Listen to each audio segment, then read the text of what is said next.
Hello students, welcome to our video, and in this video we are going to see history. I'm Mrs. Sneha Bhargavi, Department of Social Science, going to teach you about chapter number 9 in our history. Okay, let's see the video.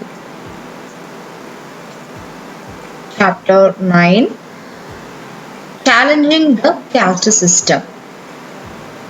So in this chapter, we are going to learn about the learning objectives or analyze the arguments for the caste reform by focusing on the activities of Phule, Veerasalingam and Sree Narayana Guru and Mr. Periyar. So let's see the topics by the caste.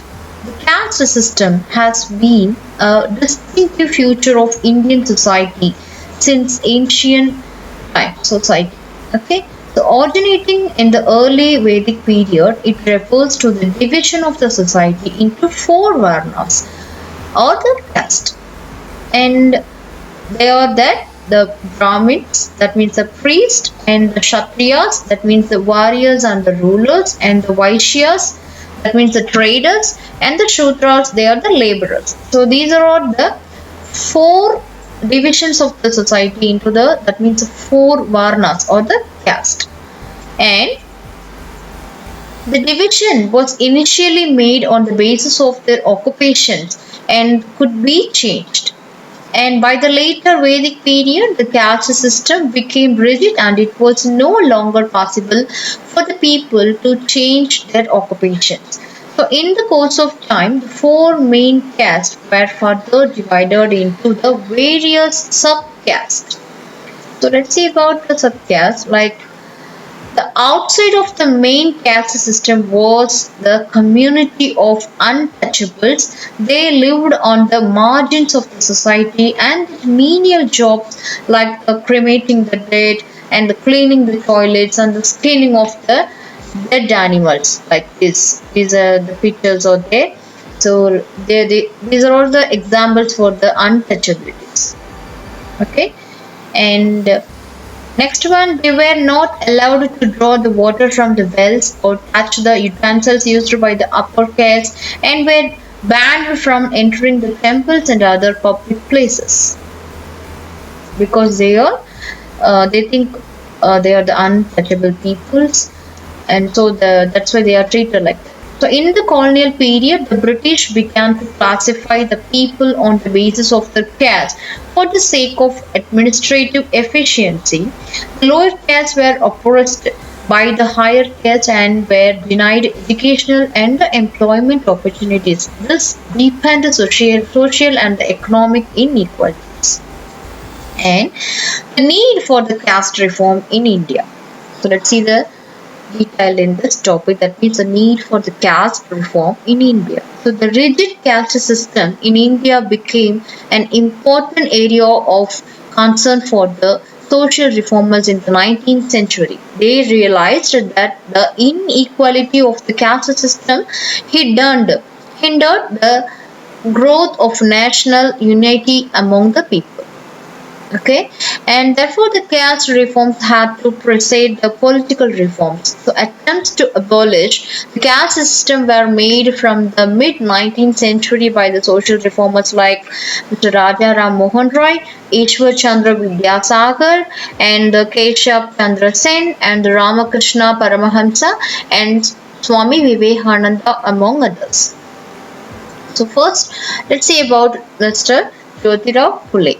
So he is the Jyotirao Phule. He was a prominent social reformer from the Maharashtra, together with his wife Savitribai Phule, and already I told you know Savitribai Phule was the first female teacher.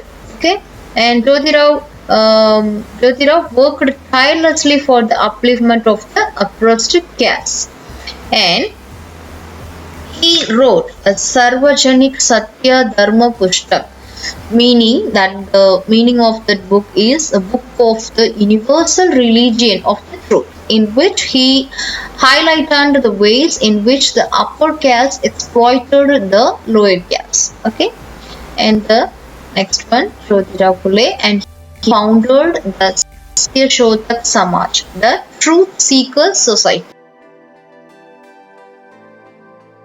aimed at improving the conditions of the Dalits and the lower caste by educating them. So the leaders of the Samaj mostly belonged to the oppressed caste. And the next one is that Justice Mahadev Govind Ranade. So M.G. Ranade, that means Mahadev Govind Ranade, was one of the first graduates from the University of Bombay. He went on to the practice law and served as judge at the Bombay High Court for the 7 years. He also spoke up against the ills of the caste system and untouchability and preached for an equal and just society. He was one of the leading members of the Pradhana Samaj established in Bombay in 1867. The Samaj opposed the caste system and worked for the upliftment. One is that Mr. Ramakrishna Gopal Bhandarkar. Okay, he is Mr. Ramakrishna Gopal Bhandarkar. That means, in shortly, he was called as R.G. Bhandarkar. Was a teacher at the Elphinstone College in Bombay.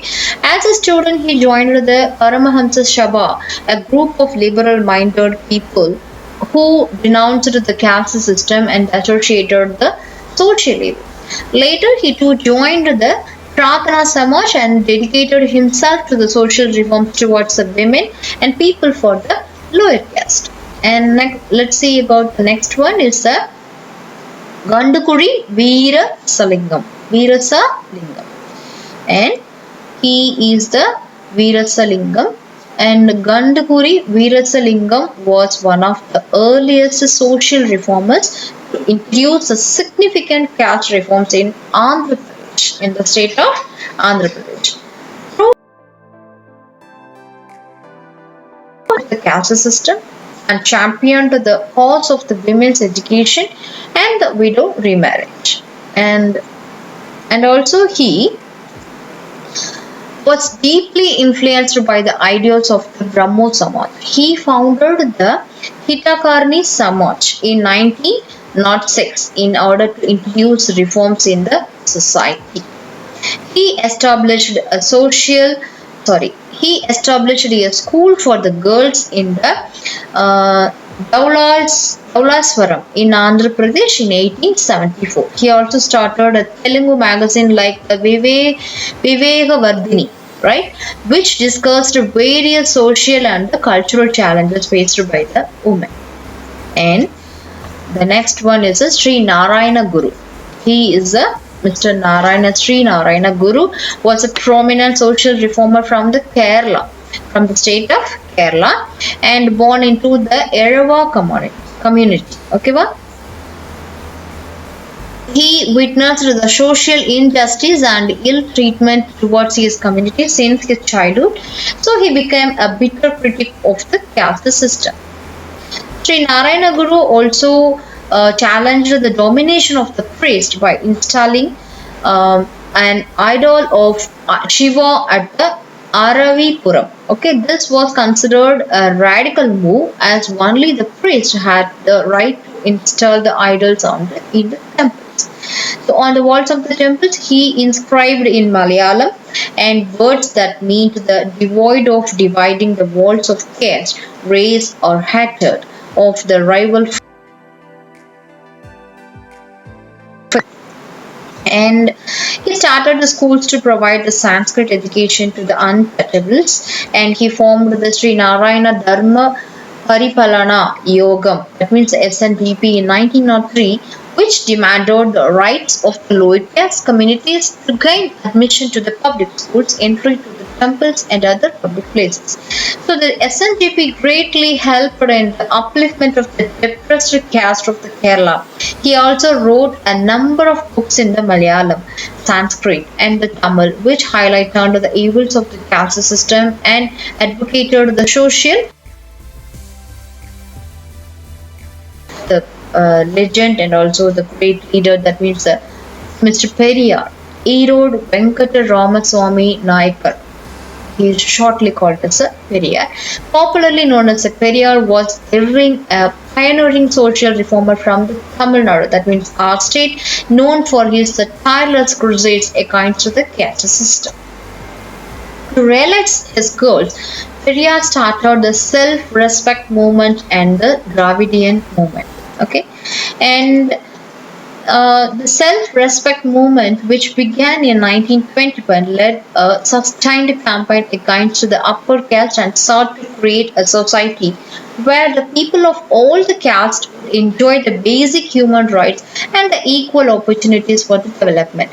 Periyar was also the founder of the Dravidar Karagam party, that means the DMK, our current ruling party is, that is the Dravidar Karagam party. And this is the part one of this chapter, children. Let's recap what we learned from this chapter. That means the need for the caste reform in India. So, like a lot of legends, means our social reformers were raised their voice and were raised their writings against the caste system in India. So, this is the first part of this chapter, children. We will see about the second part of the children in our next video. Thank you all, children. Thank you so much.